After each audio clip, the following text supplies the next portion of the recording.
Le 27 janvier prochain, France 3 diffusera un documentaire inédit sur la vie de Serge Lama. Dans le projet intitulé Serge Lama, la vie à la folie, le chanteur se confiera notamment sur sa relation tumultueuse avec sa défunte épouse Michel Pottier et ses nombreuses infidélités. Après une carrière longue de 60 années riche en succès, Serge Lama a annoncé tirer sa révérence en septembre dernier. À l'aube de ses 80 printemps, le chanteur qui s'est fait connaître au milieu des années 1960 fait l'objet d'un documentaire baptisé Serge Lama, la vie à la folie. Une rétrospective diffusée le 27 janvier prochain sur France 3 dans laquelle l'interprète de Je suis malade retrace son parcours musical et sa vie loin des projecteurs, dont son union avec Michel Pottier, rencontré en 1969 et à qui il s'est uni en juin 1991. Un mariage couronné par l'arrivée d'un enfant nommé Frédéric, le 23 septembre 1981, mais assombri par les nombreuses infidélités de Serge Lama. Des écarts assumés par le chanteur et face auxquels son épouse a préféré fermer les yeux. Pourtant, depuis la disparition de cette dernière des suites d'un AVC en 2016, le chanteur évoque de nombreux regrets.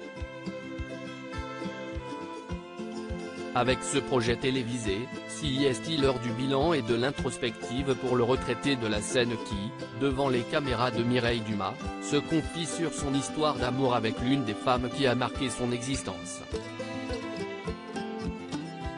Liaison et domicile séparés. Lorsque vient le sujet de son passé amoureux, Serge Lama plaide d'abord une relation très toxique avec une mère dure qu'il qualifie de monstre, et qui l'aurait alors conduit à faire l'expérience de multiples romances conflictuelles.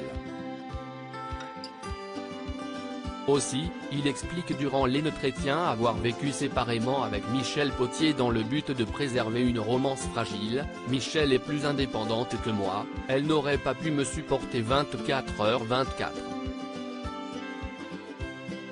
Je pense que si on avait vécu ensemble, ça n'aurait pas duré, indique-t-il selon les propos du documentaire rapporté par Télé Loisirs. Une vie commune dans des lieux séparés parfois marqués par la jalousie, comme il le relate, sans jalousie? Je n'irai pas jusque-là. Je dirais. Avec une jalousie maîtrisée. De la part de Michel.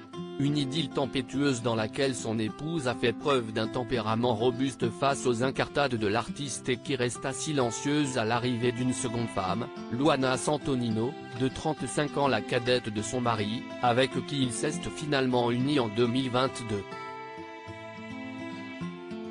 Michel était d'un tempérament solide, on va dire. CIST une femme de marin, la fameuse dont parle Barbara dans une célèbre chanson, dit « Quand reviendras-tu » Michel avait la vertu des femmes de marin, remarque-t-il. Une femme de marin qui a connu la houle.